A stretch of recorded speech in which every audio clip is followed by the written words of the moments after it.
Hello and welcome to another episode of Steve and Dave's 50 Years Ago This Month. This time around, we're talking about June 1972 from the Billboard Hot 100 of the week of June 17th. And we're going to start it off with a perennial favorite, Candyman by Sammy Davis Jr. Steve, any thoughts on Candyman? Oh my God. Well, Sammy Davis recorded this a year earlier, and it was released in the late spring, early summer of April, '72. Yeah, it was a big song. It was Sammy Davis's biggest song, right? I recall his only number one hit. Yes, I recall it specifically as being sort of the song for the next several years that youth choirs probably around the world, sang. And so, I remember being a part of that. And so, yeah, it was a big song, no question about it. Well, and really big for Sammy, as you said, it was his biggest hit. This was his first recording with MGM after leaving Motown. He had been with Motown for a couple of years. And of course, the song was written for the soundtrack of the 1971 film Willy Wonka and the Chocolate Factory with Gene Wilder. In the film, the song is sung in a candy shop. The candy shop owner is talking to a bunch of kids and talking about a new product that Willy Wonka brought out, and well, how does he do it? Well, and then he just starts singing, and the kids start grabbing candy, and candy's flying everywhere. It's a little bit creepy. I didn't feel that at the time. I watched Willy Wonka when it was in the theaters, and I was 13 years old. Yeah. But, it seemed like it was perfectly innocent, but looking back on it now, it's kind of creepy.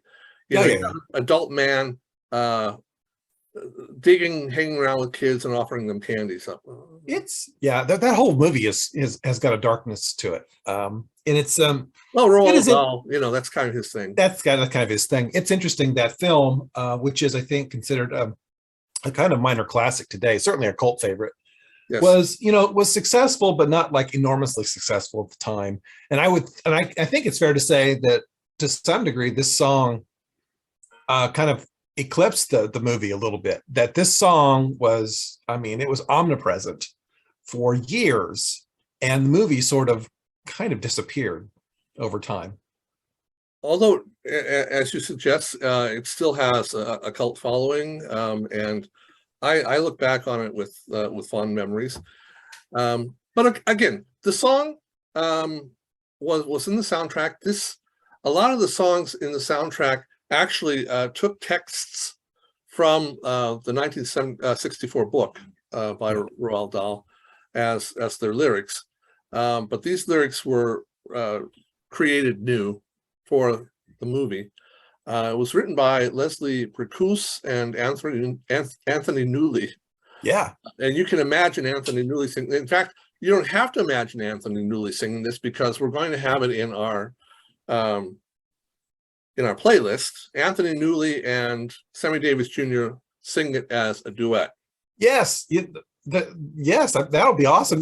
Anthony Newley, or as we knew him back in the day, Tony Newley, was actually a fairly big deal in the United States. He was a frequent guest on talk shows.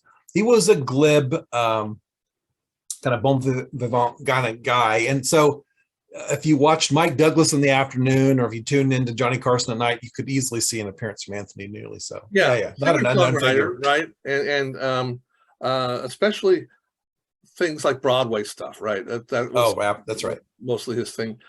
But he really hated the version in the film that was sung by Aubrey Woods, who played Bill, the candy store owner.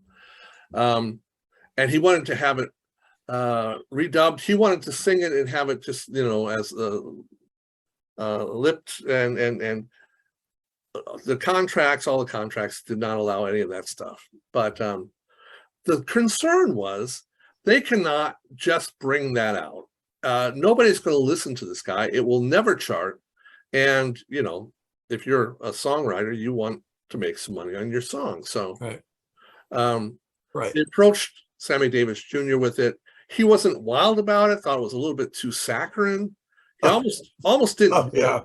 Right? Really? Yeah. Yeah. So, but it's like one of those things, so often the song that some singer really despises most of his work is the one that becomes the big hit. It's like Puppy Love for Donny Osmond. Yeah, we got another one of those coming up a little bit later in our conversation today. But I've always wondered if with Candyman, if it wasn't some sort of hostage situation with Sammy, or maybe he had a gambling debt to take care of, because it's incongruous in a way, because Sammy had a kind of image, and it was certainly a lot cooler, a lot hipper than anything from the Candyman.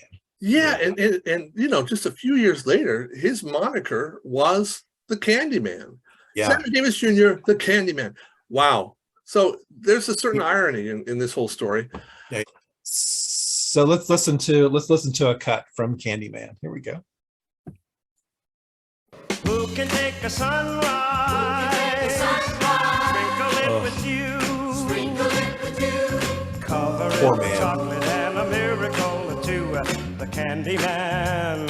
His whole career The Candyman can. defined by this. It is so sunny.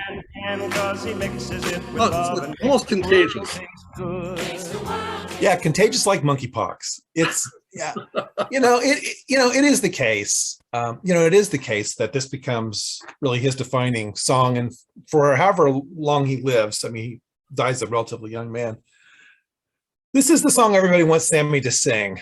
And this is the song that everybody's going to have an earworm of after listening to this video. This is the one that they're going to have accompanying them all day. All right. Well, there we go. Well, okay, fair enough. So, so there we have it at number one in mid-June 1972. It's the great Sammy Davis Jr. with Candyman. At number two, we talked about this group last week a little bit. It's the Marvelous Staple Singers at number two with I'll Take You There. The Staple Singers were really at the height of their powers in the early 1970s, whether it was the R&B charts, the gospel charts, or even the pop charts. They were a presence. They are also a big presence on television. Again, as we've talked about over the past couple of years, the variety show was at its zenith in the early 1970s, and it was not uncommon for a variety host to then sort of lean on and say, introduce then the Staple Singers. I mean, because they seem to really hit a number of audiences that they had a broad appeal. And this, I guess, is evidenced by their hit here in early June with "I'll Take You There." Okay, at number three, then, oh Lord, it's Neil Diamond with "Song Sung Blue," and you're far fonder of this song than I am, and I think this. What's interesting about this is that this is one of those songs that you mentioned a moment ago that, it's a little bit of a surprise. Diamond himself, he didn't have much faith in the song. In fact, he had no faith in the song, and it really was only with the urging of others that the song even was released as a single. Now, it was successful. I mean, by any measure, it was a successful single. It was nominated for a Grammy, both for Song of the Year, Record of the Year. It lost both those categories to Roberta Flack's First Time I Ever Saw Your Face. But it is, it's certainly in the sort of the Neil Diamond canon. And it's one of those kind of sing-along numbers, but it doesn't have a bridge. It was almost a kind of knockoff that Diamond put together to include on his album Moods. But the executive at Uni Records, a guy by the name of Russ Regan, really had a tremendous amount of faith in it and pushed to have it released as a single. And I guess the proof is in the pudding. This is it's a big song for Diamond. It peaked at, of course, number one. I know you are passionate about Neil Diamond and you love certain songs, and this is probably one of them. Well, this is not a song I love. In fact, when it came out, I was a young boy. I didn't care for it. but it has grown on me over the years. Still not one of my favorite songs of his. It's still not, but yeah, now I like it. Now you like it. Yeah, it's it fits into that category of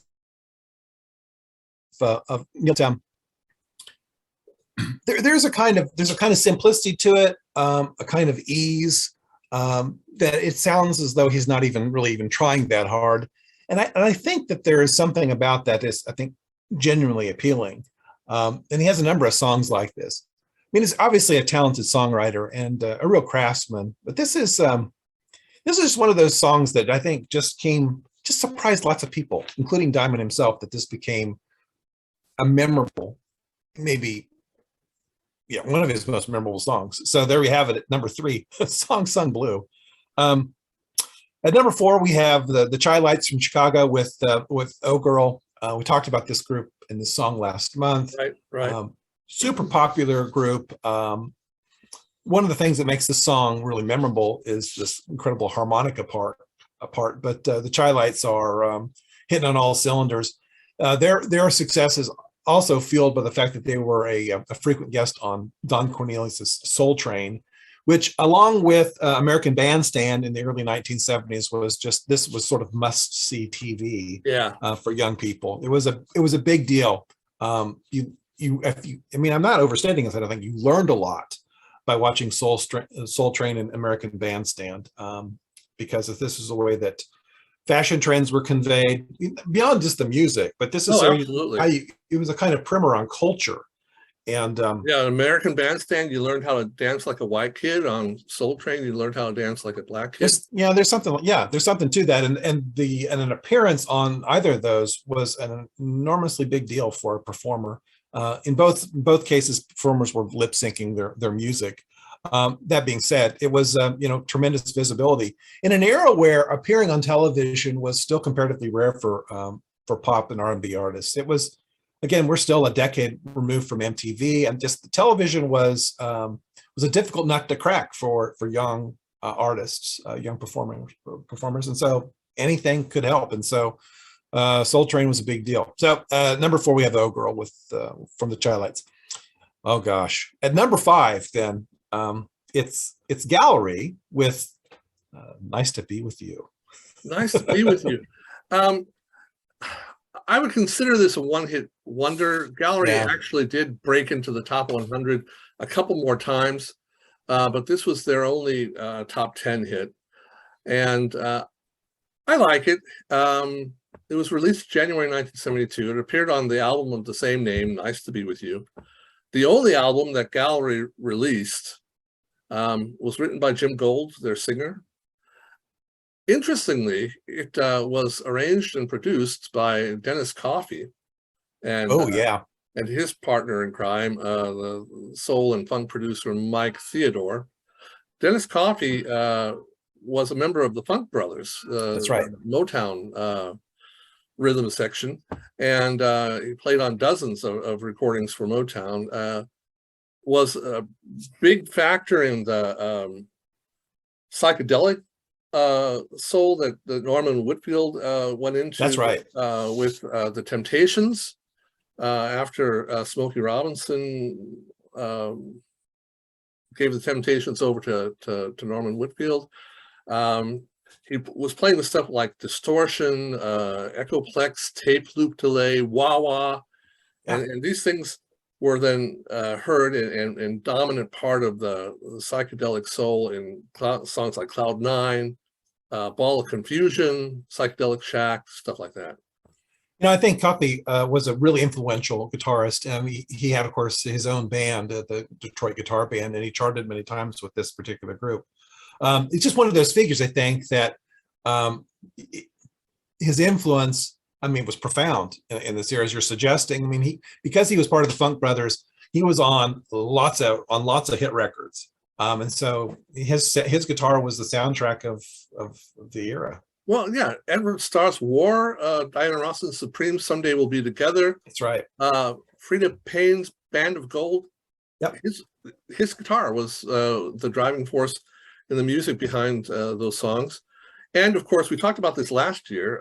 He had a hit himself with Scorpio. That's right. He did. Right. Scorpio was also a million-selling instrumental, and it peaked at number 9. And on January 8th, 1972, we just talked about Soul Train.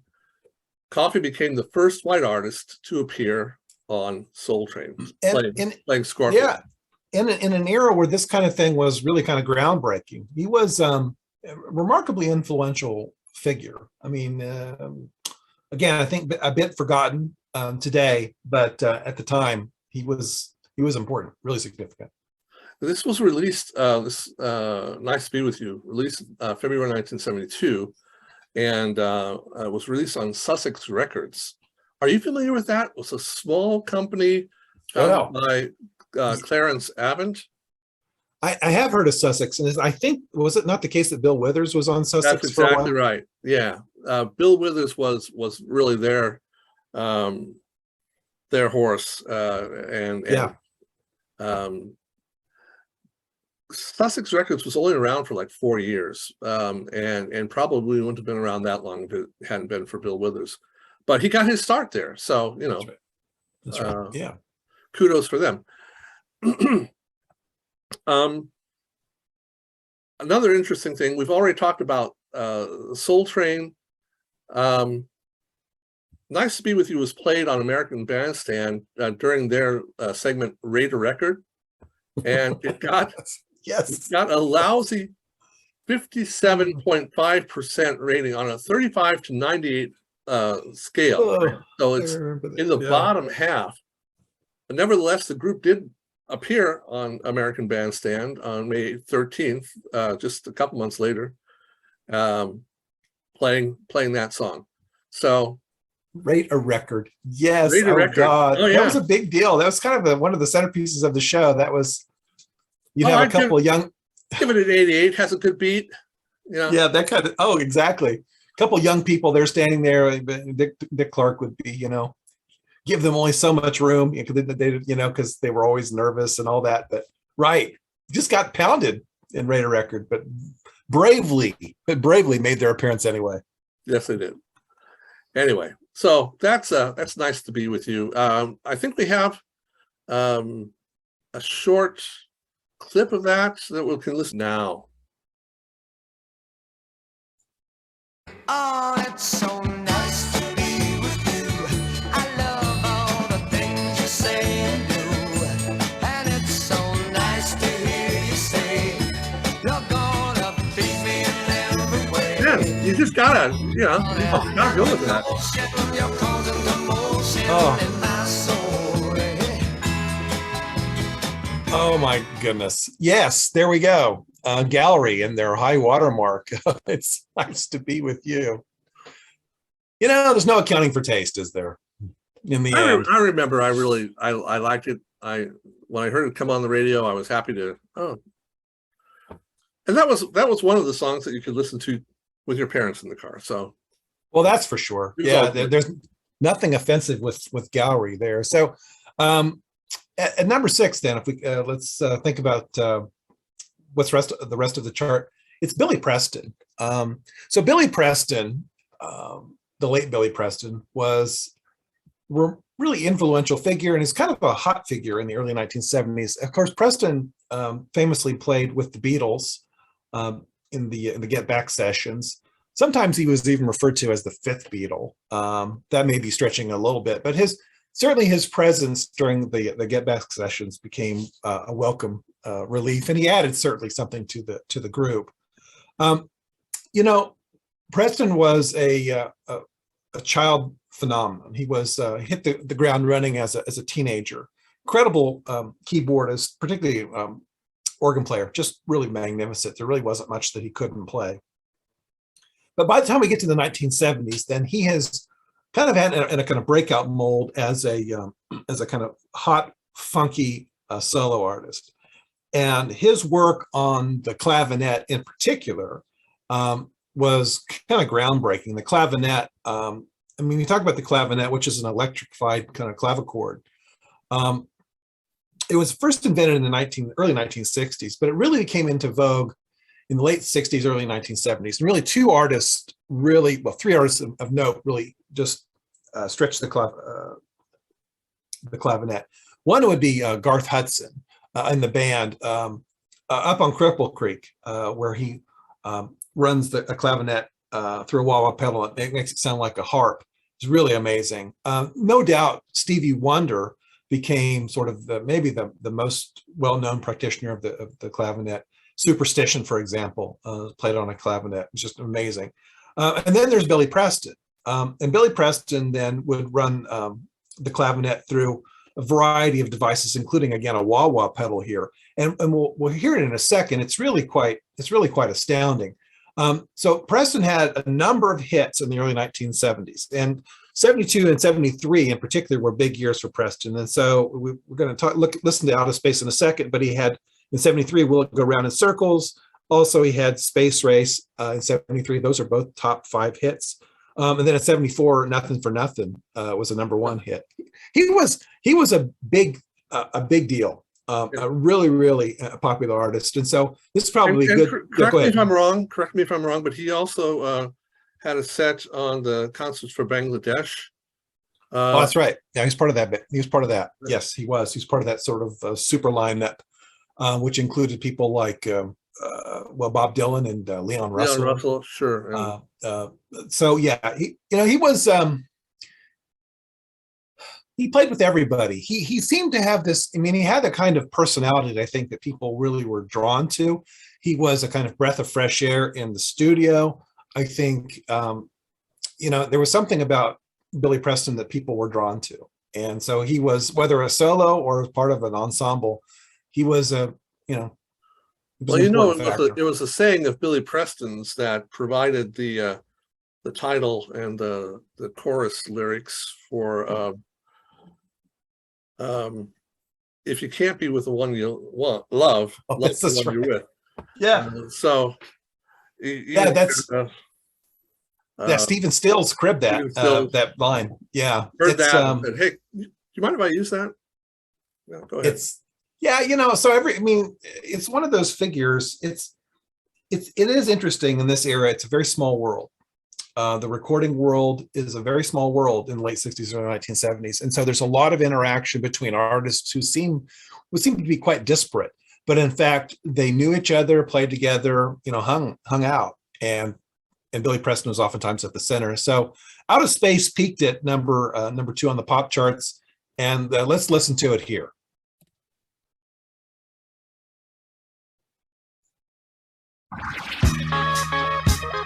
So again, this is the clavinet, and he's running it through a wah-wah pedal, which we'll hear in just a second. Outa-Space is one of a number of instrumentals that Preston had great success with.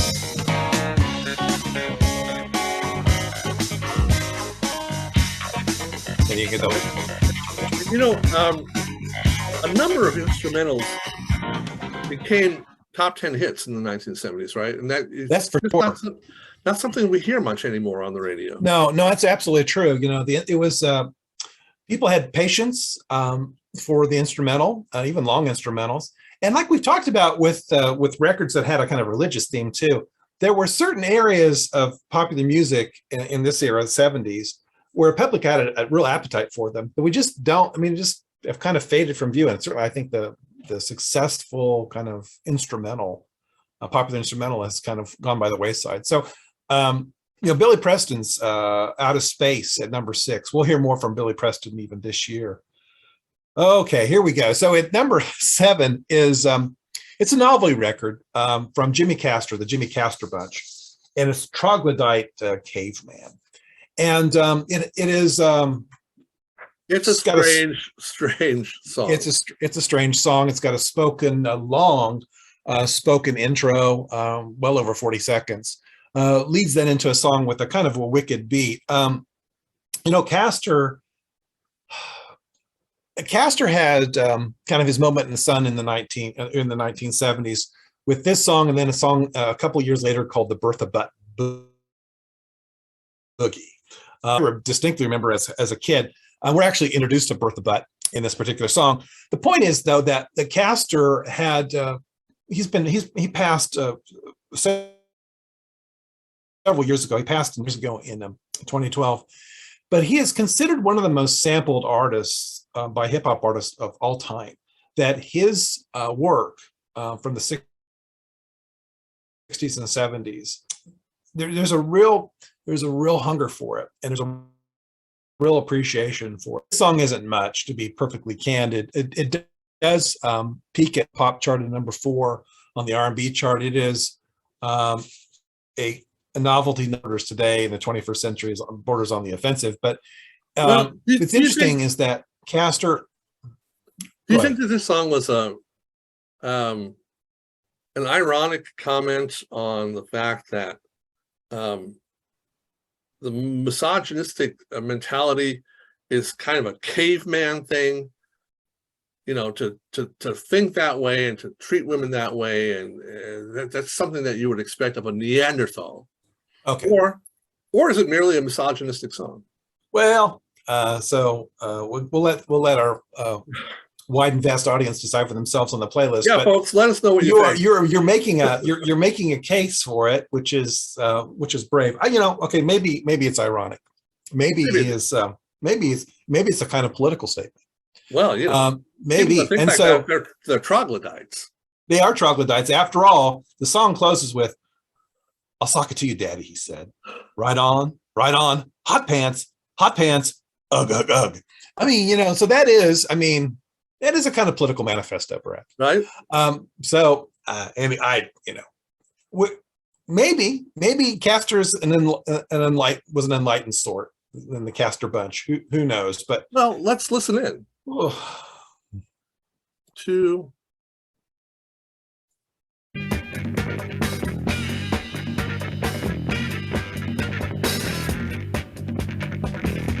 Yeah, so sometimes he'd get up, try to do his thing. He'd begin to move, something like this. The song? Dance. Yeah. Dance.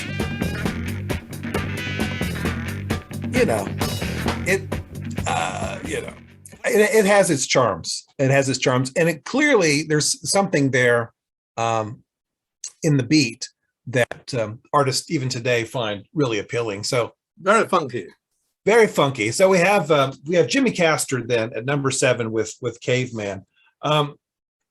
Well, this is it's kind of a sleek group, I believe, from LA, who've had hits in the late 60s and into the early 70s.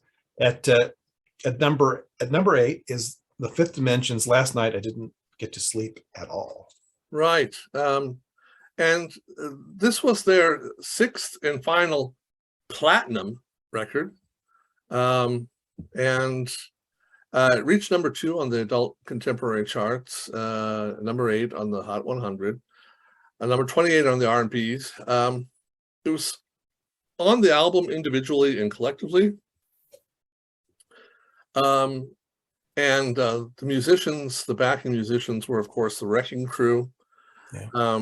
This was written by Tony McCauley, and he started working on this after talking to the Carpenters at the World Popular Song Festival in 1972 in Tokyo. And he was impressed with their "We've Only Just Begun," wanted to write a song similar to that for them.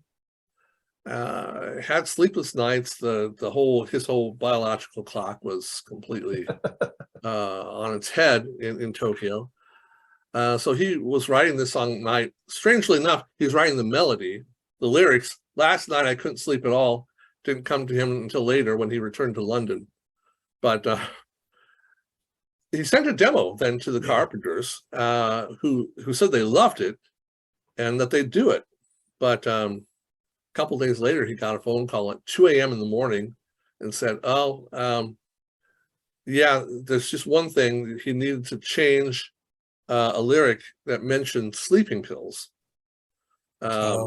Because sleeping pills are drugs, of course, and we don't mention drugs. So he got up in the middle of the night and changed that. But then he was talking to Bones Howe, which was the producer for the Fifth Dimension. And he said, would they be interested in doing this? And so that's how it came about. And they recorded it with the sleeping pill reference intact. Yeah, This well, like song with, was covered a lot, and interestingly, it was covered by Vicky Carr on her 1972 album, The First Time Ever I Saw Your Face. And it was covered by Johnny Matthews on his 1972 album, The First Time Ever I Saw Your Face. So, yeah, that was a big hit. Yeah, it was. Well, a couple big hits there, yeah. Yeah, so anyway, there's that.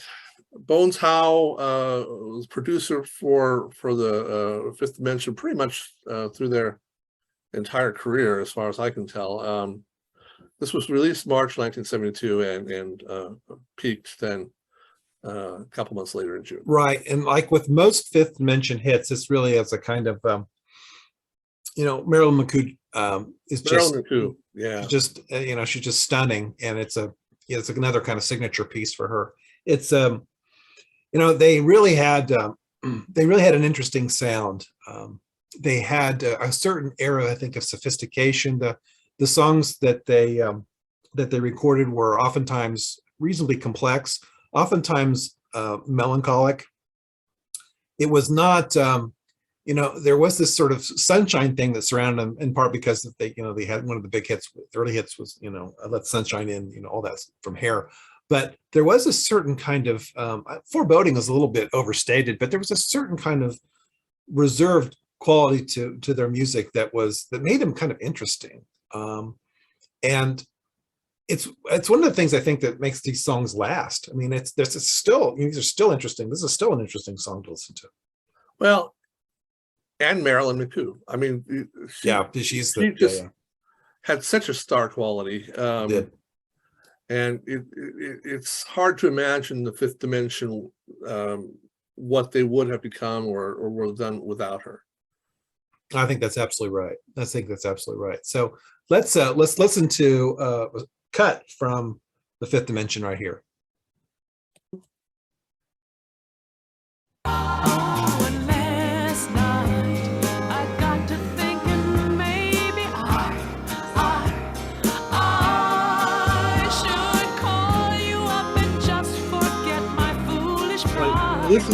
Reading the comments on the YouTube, and people can't stop talking about what an angelic voice she had. Marilyn McCoo all over the place. The comments are just full of it. Yeah, it's just really one of the great voices of the late 20th century. I think she's underappreciated. I mean, her range was extraordinary. There's a real emotive quality to it as well. I mean, just really, yes, the pathos, all that. It was there, and it's such a well-produced record. Even that short snippet we could hear, it's just there's a lot happening in the background with the Wrecking Crew. Certainly, Bones Howe knew what the hell he was doing. Yes, he did. It's really fine record. And so, at number 8, we have the Fifth Dimensions. Last night, I didn't get to sleep at all. Well, brace yourselves, because at number 9, it's Dr. Hook and the Medicine Show with, oh my God, Sylvia's mother.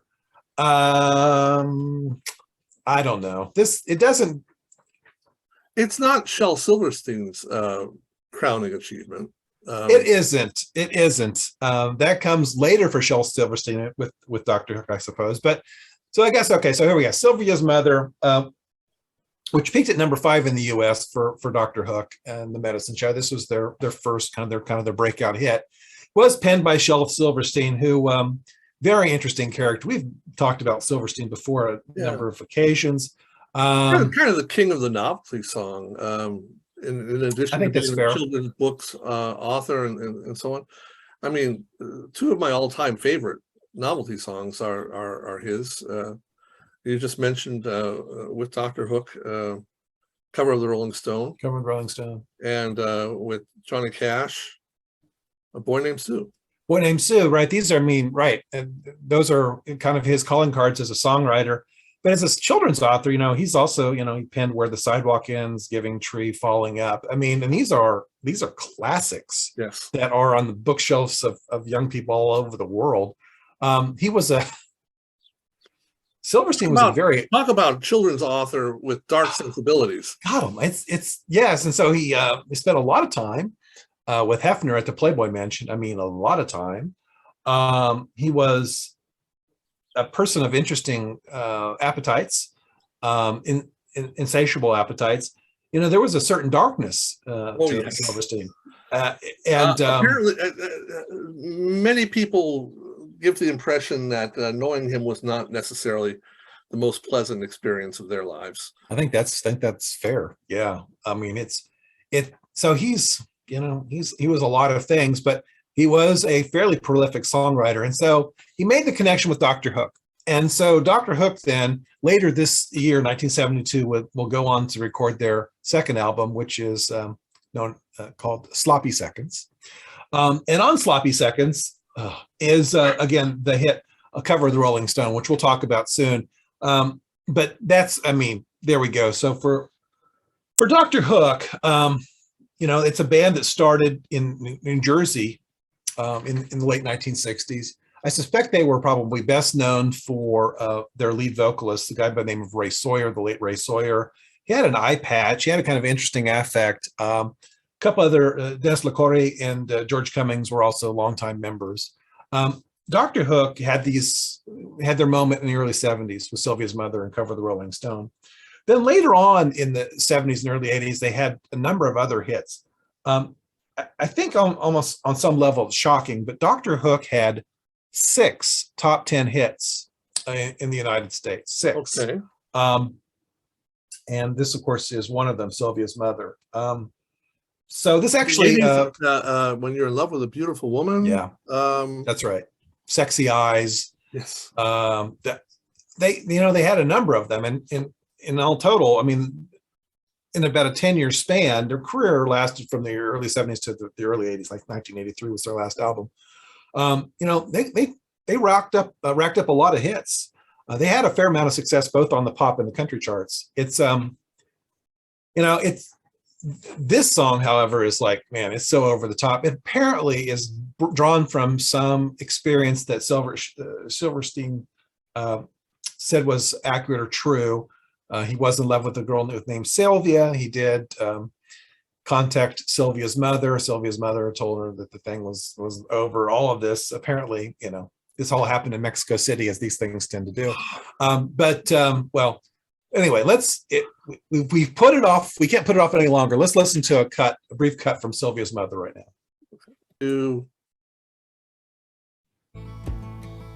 Sylvia's mother says Sylvia's busy, too busy to come to the phone. Too busy. Why is that? Sylvia's mother says Sylvia's trying to start a new life of her own. Well, these things happen. And so this apparently did actually take place. Silverstein claimed this an incident. Sylvia's going to marry another guy? I think so. I think yeah, she's going down a different road. But or does Sylvia just want Shell to think that? I think it leaves. Leaves open that possibility. So, like you want to do, you always find much more sophistication in these songs than in first. I mean, and so they're all little gems in their own way. I suspect. Yes. So we'll certainly hear more from Dr. Hook this year, but we have Dr. Hook at number 9 with Sylvia's Mother. At number 10, then, is, I think, by what is today, I think, regarded as a classic, one of the great songs of the 20th century. It's Bill Withers' "Lean on Me." Yeah, fantastic. We talked about the fact that he was with Sussex Records, and this was released in April 72. It's the first single from his second album, right. Still Bill. And it was the #1 single on both the Soul Singles and the Billboard Hot 100 chart at some point. So a little bit later in the summer, it's going to top out. That's right. And it spent 3 weeks there at the top spot, and ranked as the #7 song in 1972 by Billboard. It's number 208 on Rolling Stone's list of the 500 greatest songs of all time. And it's been covered by like everybody and their dog, right? So everyone. Think about this for a second, though, that there were 6 other songs in 1972, 6 that were bigger, all that than Lean on Me. I mean, Lean on Me, this is part of the American canon now. I mean, right? I mean, there's just no, I mean, it's like Withers, there's a simplicity, there's a beauty, there's an elegance, there's a grace. With him, it's less is more. And this, it's almost a kind of perfect song. It's really something, given, where he came from. He's new to the music business. We've talked about this before. He was an aircraft, in the aircraft manufacturing. He was on the line. He kept his job at the plant, even when this record started to break. He was, I don't think accidental star is the right word, but he was, he was late to the party a little bit, but just is magnificent. Well, yeah, he was 26, 27 when he started. Yes. And he was writing songs because he couldn't really find the songs that expressed what he wanted to express. That's right. So he bought a piano, didn't really know how to play it, but found some chords that sounded like what he was familiar with from the church. He grew up back in West Virginia in a coal mining town.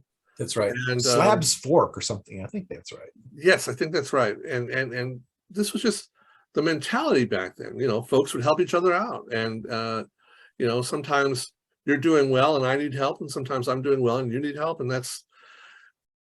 He kind of missed that. He felt like the LA was kind of soulless, kind of narcissistic. So he purchased a Wurlitzer and got some kind of gospel chords going, and just came out with this, and it's just a fantastic sort of thing. And I think you can't help but feel good listening to it.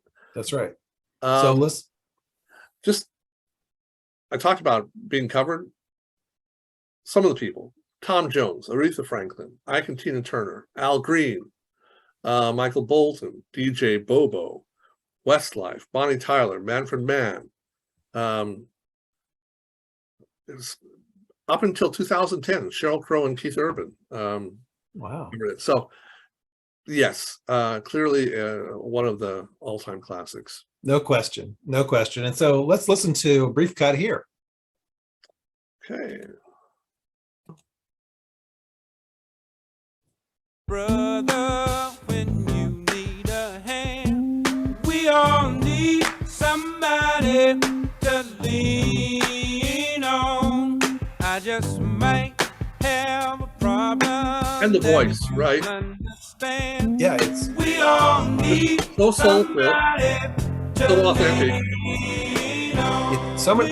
So many things come together so well on this song. It's just really quite remarkable. And again, it's kind of hard to imagine there was a time when Lean on Me didn't exist, right? I mean, in a way, it seems like this song should have been with us for ages, right? But Bill Withers penned it in the early 1970s, and there you go. It's one of the great songs of the 20th century. I don't think I'm stepping out on a limb on that one. And so, number 10, Bill Withers, Lean on Me. So let's cherry pick a little bit from what's on the charts mid-June 1972.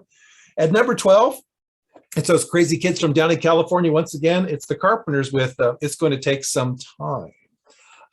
This is a song that was penned by Carole King and Tony Stern, and this is on Carole King's music LP, which is the follow-up to Tapestry. Like so many of the Carpenters songs and so many of the Carpenters hits, it's penned by a pro. In this case, it's Carole King and Tony Stern.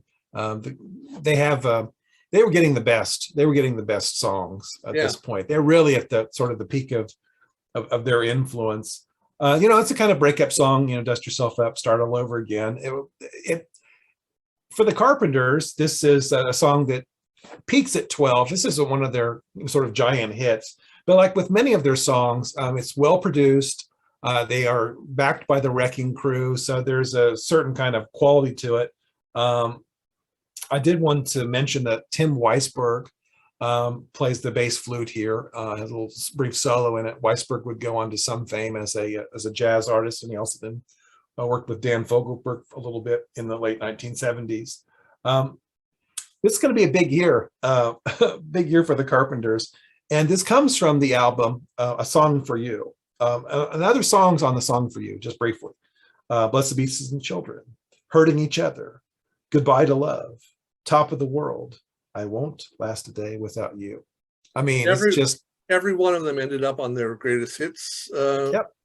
It's just really, yeah, really incredible. And consider that 3 years earlier, a lot of people were suggesting that A&M just drop them from the roster because they were not performing, right? That's right. They weren't. I mean, their first couple albums just didn't generate much. But I don't think, again, I think Jerry Moss and Herb Alpert knew what they were doing. And it was also an era where artists would get a chance to kind of mature. And I think it really paid benefits here. I mean, I think you're absolutely right. They were pressured to unload the Carpenters. They didn't, and it paid dividends for everyone, for sure. Yeah. So here we go. So at number 12, it's the Carpenters. It's going to take some time. At number 15, then it's Bread. Once again, Bread, one of the big groups of the 1970s, and one of their creepier songs. It's Diary. Creepy? Well, why would you say that? Because I've listened to it. All right. Well, stick with that. Stick with that thought. All right. What's the song about, and why is it creepy? Well, there's a diary involved. Yes. There's an individual involved who is not the author. There is some reading of the diary that has been under the cover of darkness or something like that. There's some things happening here, some sneaking around happening here. That's not even sneaking around. He confronts her with it. Oh, that's true. He does. It's like, it's absolutely shameless. Hey, guess what? I've been reading your diary. It's very interesting. No, it's really, I mean, the past is a different country. And so it's my sense. I don't think that was ever okay. You don't think it was ever okay? Okay, well, all right. So in the summer of '72, there were people going, this is, oh man, this gives me the heebie-jeebies. Okay, all right, yeah. But back then, as now, there are people like my daughters. They listen to a song, and they fall in love with songs. Don't ask them what it's about. Or what the lyrics are. They have no idea. And I think that might have come to the rescue here. That could be. That, in fact, I think that's right. Anyway, this was a big hit for David Gates and Bread in 1972. Spent 11 weeks on the Billboard Hot 100 chart, peaking at number 15, reached number 3 on the Easy Listening chart, and it was ranked number 50 for the year among top easy listening singles.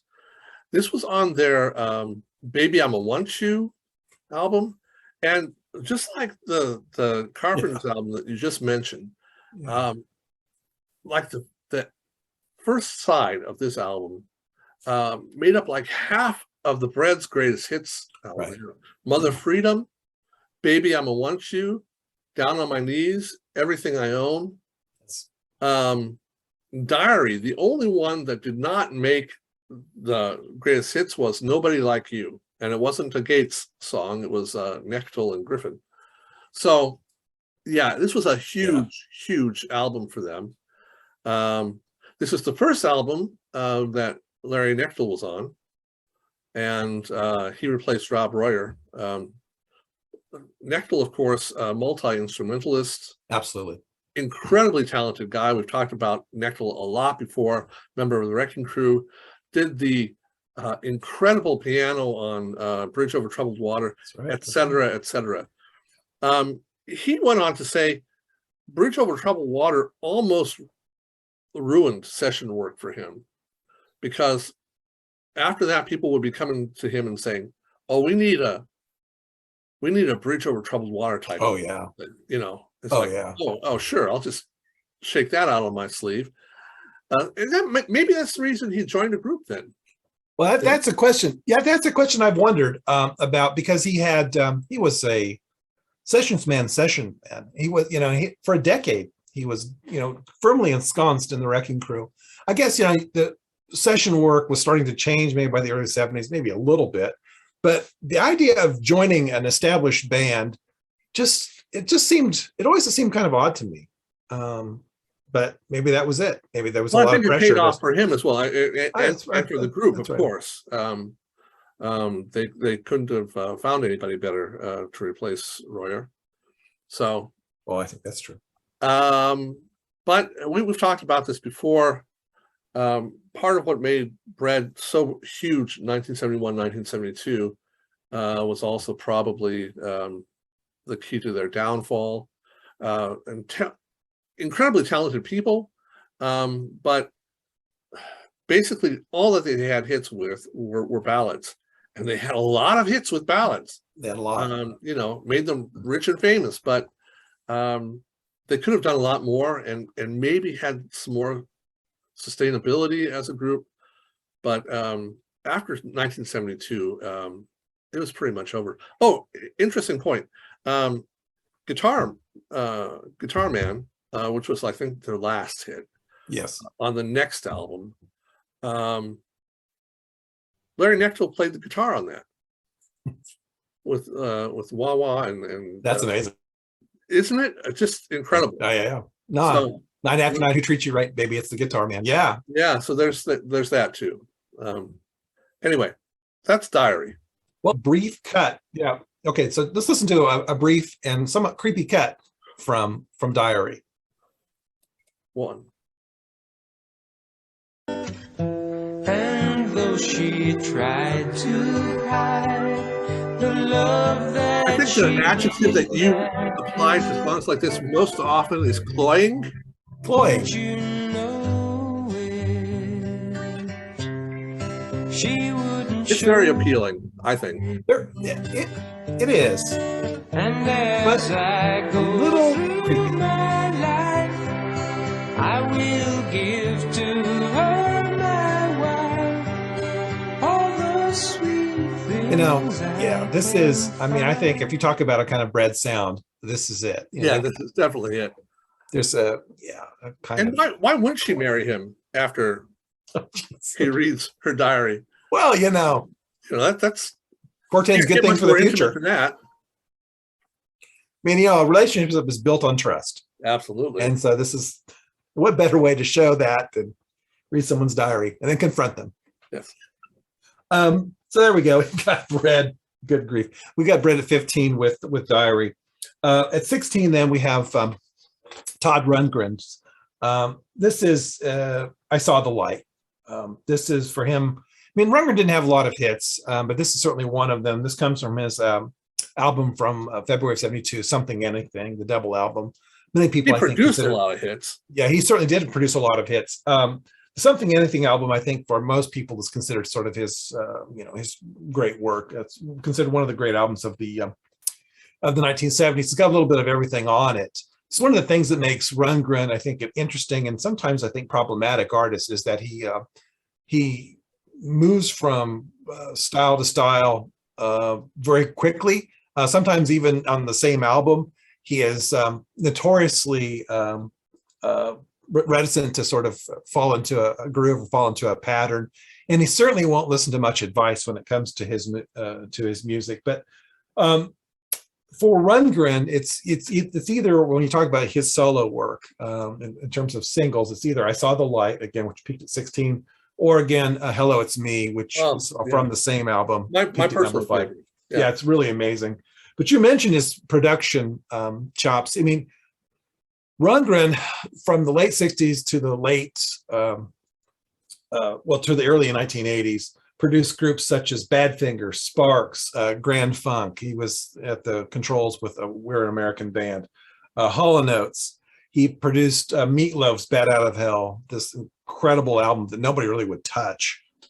Really kind of came out of nowhere, but it's Rundgren who sort of pulled all that together. I mean, Jen Steinman's over the top lyrics, the Meatloaf's histrionics at the microphone, and somehow Rundgren made it all work. It's just amazing. Clive Davis had an infamous encounter about Bat Out of Hell. He suggested that they pick up a few records on their way out to find out how one writes some rock songs. There we go. Clive was rarely wrong, but I think he was wrong about that one. I just add also that Rundgren worked with Laura Nyro and had great affection for Laura Nyro, and Laura Nyro is one of those really interesting and kind of lost acts from this era. She never really had a lot of chart success, but I think people who know music, other people had a lot of chart success with her. That's right, and people who know music really revere her. And Rundgren has some really great stories about working with her. It's really quite an interesting character. I think character is the word. He's he's constant motion. But this is, I think, in many ways, sort of his high water mark with Something Anything in this particular song, I Saw the Light. So let's listen to a brief cut now.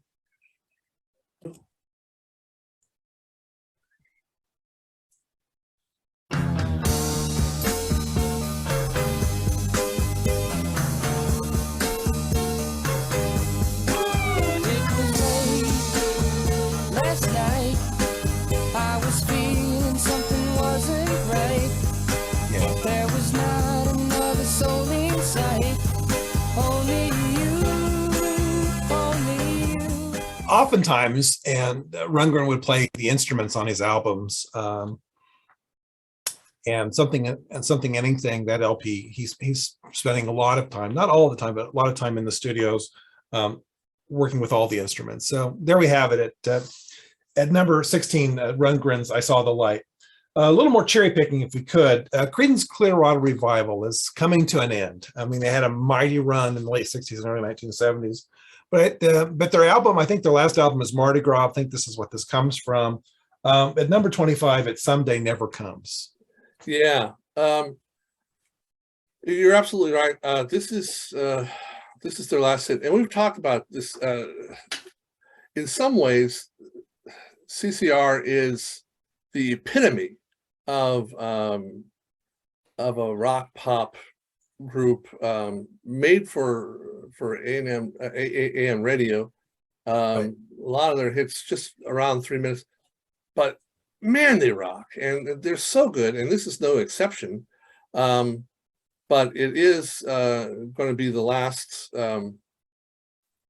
of their hits,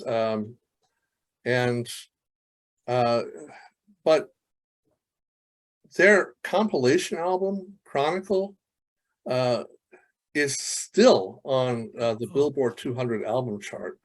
It's absolutely it reached the 500 weeks mark in December 2020.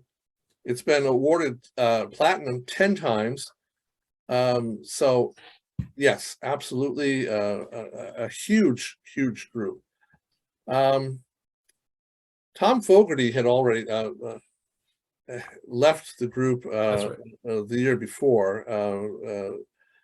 John and Tom famously being one of the brother combinations that feuded constantly. That left the three of the remaining four, and they couldn't hack it either. So he said, quote, "When I wrote the song, my life was pretty chaotic. I knew my marriage was going to break up. My band was falling apart. I was beginning to sense the darkness that was Fantasy Records, which is where he had legal problems. Oh my Lord. Decades. Yeah. Continuing the quote, "This song was inspired by my parents' divorce when I was a young boy and the effect it had on me. At the time, they told me, 'Someday you'll understand.' The truth of this is that you never do. And I found myself facing this as a parent. The irony was painful and inescapable." Yeah. All right. So that's, and in a lot of ways, seems like a very appropriate swan song for this group. Agreed. So let's listen to a brief cut now.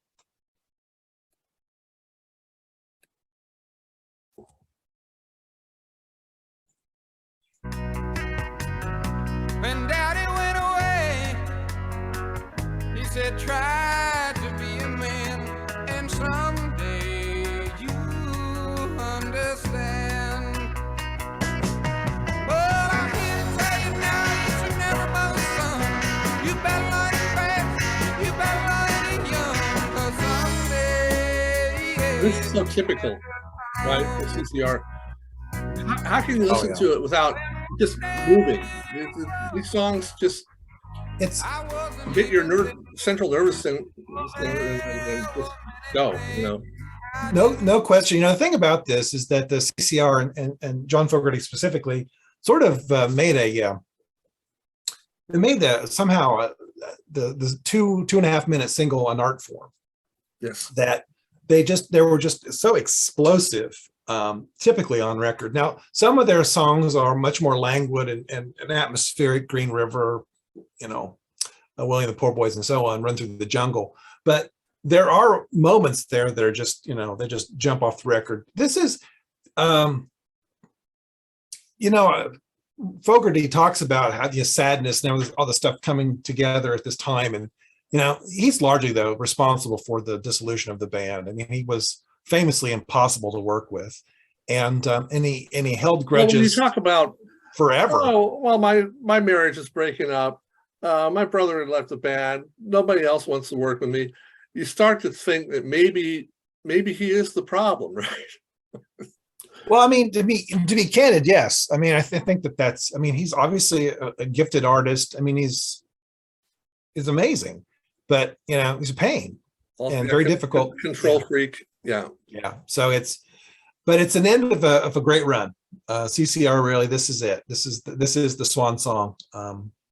So Someday Never Comes. Now, a couple more songs just briefly we want to talk about. At 26, we have Wayne Newton with Daddy Don't You Walk So Fast. Now, Wayne Newton, in terms of chart success, Daddy Don't You Walk So Fast did peak at number 4. Earlier in the 1960s, he had a song, Dankeschön. And Dankeschön was a hit for him. Dankeschön's had many lives over the years, including it appears in Ferris Bueller's Days Off. But Daddy Don't You Walk So Fast is his highest charting record. You know, Newton has long been thought of as sort of Mr. Las Vegas. He was born in 1942. He started to perform in Las Vegas in 1957. And Wayne Newton is still performing in Las Vegas, even into the 21st century. He's a remarkable individual in that regard. I mean, his longevity is, I mean, it's almost unmatched in terms of sort of his success on the strip. And say what you will about Newton and his material, there is something about lasting that I think is worth noting. Real quickly about this particular single. It was produced by Wes Farrell, and that should be a familiar name to those of you who've seen our episodes before, particularly over the past year or so. Wes Farrell, of course, was the producer of the Partridge Family records. And on the B side of Daddy Don't You Walk So Fast was Echo Valley 26809, which was a Partridge Family song. And so there you go. So we've got Mr. Vegas, Wayne Newton at 26. Okay, so last song that we want to talk a little bit about is from the aforementioned Partridge Family's David Cassidy. And so last month we talked at some length about in May of 1972, the Rolling Stone article Naked Lunchbox came out, where David Cassidy gave an interview where he basically kind of pulled the ripcord on his career, pulled the pin on the grenade, choose your metaphor. And part of his complaint was he was tired of being, I think, a teeny bopper. He wanted respect. He wanted to be acknowledged as a real artist, as a real rock star. And so, okay, all right. So a month later, then this is a song that's making its way up the charts. How Can I Be Sure? If it sounds familiar, it's because it was a note for note cover of the Rascal song from the Late Night by Felix Cavalieri and Eddie Brigatti. For the Rascals, this is a big song. Peaked at number 4. Cassidy, it only made it to number 25. However, in the UK, this song made it to number 1. How Can I Be Sure? Made it number 1 for David Cassidy. This is one of the 6 number 1 songs that Cassidy had in Britain. And so he was an enormous figure in the United States. He was even bigger in England. Okay, so what I think is interesting about this song is in the wake of Naked Lunchbox and all of his angst about being a kind of teeny bopper and, just I want to break free, this is the song that's on the radio. And so let's just listen to a brief cut now. Ew.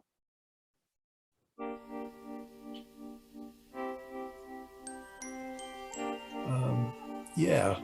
Yeah. I just want to be taken seriously.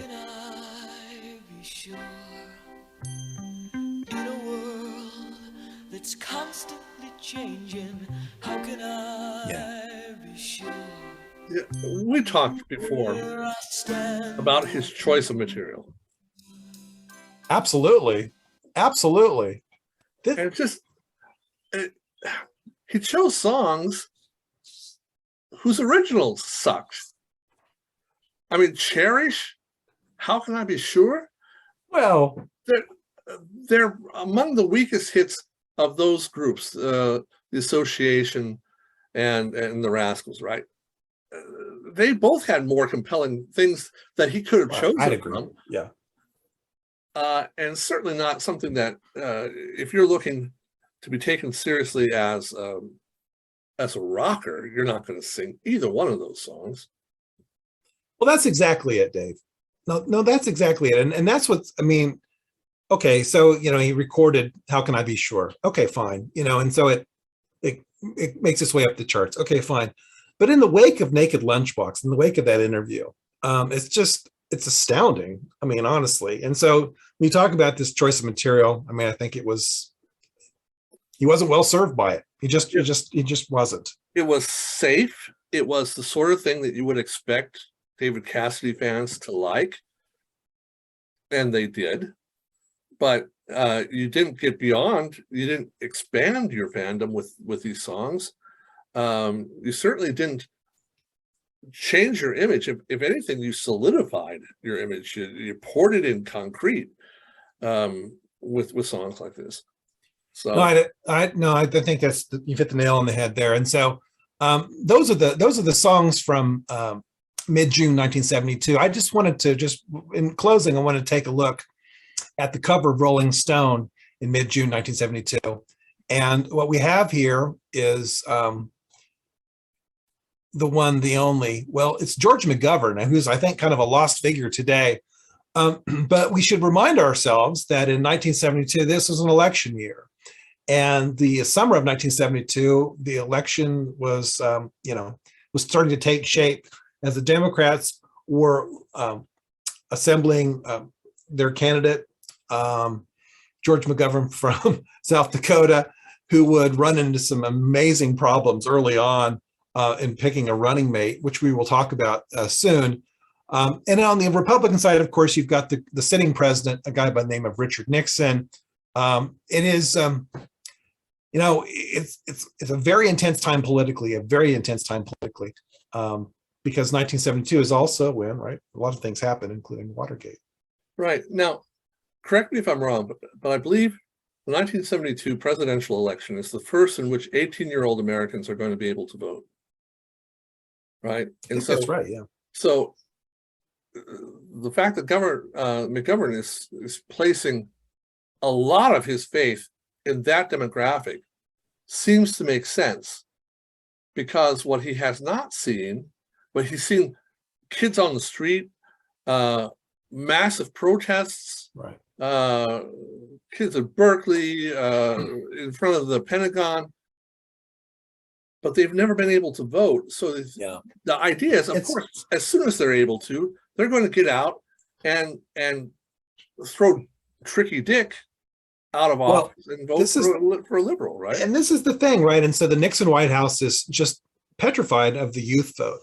And of course, Vietnam is still, is still underway. It's still controversial. And so the Nixon White House is, well, they're paranoid to begin with, but they're really concerned about this candidate. They really are concerned that the youth of America are going to sweep George McGovern into office. And so I think I think part of what you're saying here is what part of the motivation then that where you see the Nixon campaign and make the move and try to bug the Democratic national offices. I just think that there was this belief, they were convinced that no one under 30 was going to vote for them or something like that. And, they gave McGovern too much credit. The committee to re-elect the president had to come up with a strategy to counteract that, right? That's right. I just think it's such a fantastic acronym, right? Well, certainly it's one of the all-time best. It doesn't get any better. It doesn't get any better. Committee and to re-elect the president, creep. So this is the thing. And so we are going to, in the coming episodes, we're going to shift a little bit more to the politics of the day, talk a little bit about what's happening in 1972. Nixon is a remarkably popular president, all things being equal, was remarkably popular. But those who don't like Nixon really don't like him. And then you throw in Nixon's longstanding paranoia about damn near everything. And it makes for a very kind of volatile mix. And so it's a very interesting political season in 1972. We'll talk more about this. So Dave, why don't you take us home? All right. We played some little snippets of the songs we were talking about today, but if you want to listen to them in their entirety, you can go here for the playlist, right here to subscribe, and up here to listen to one of our past videos. And we hope you give it a listen. Absolutely. And as always, we'll have a reading list. And keep in mind that Steve and Dave's, we're on Twitter. We're tweeting every day, Steve and Dave's one at Twitter. So thanks, and we'll see you next month. Bye-bye.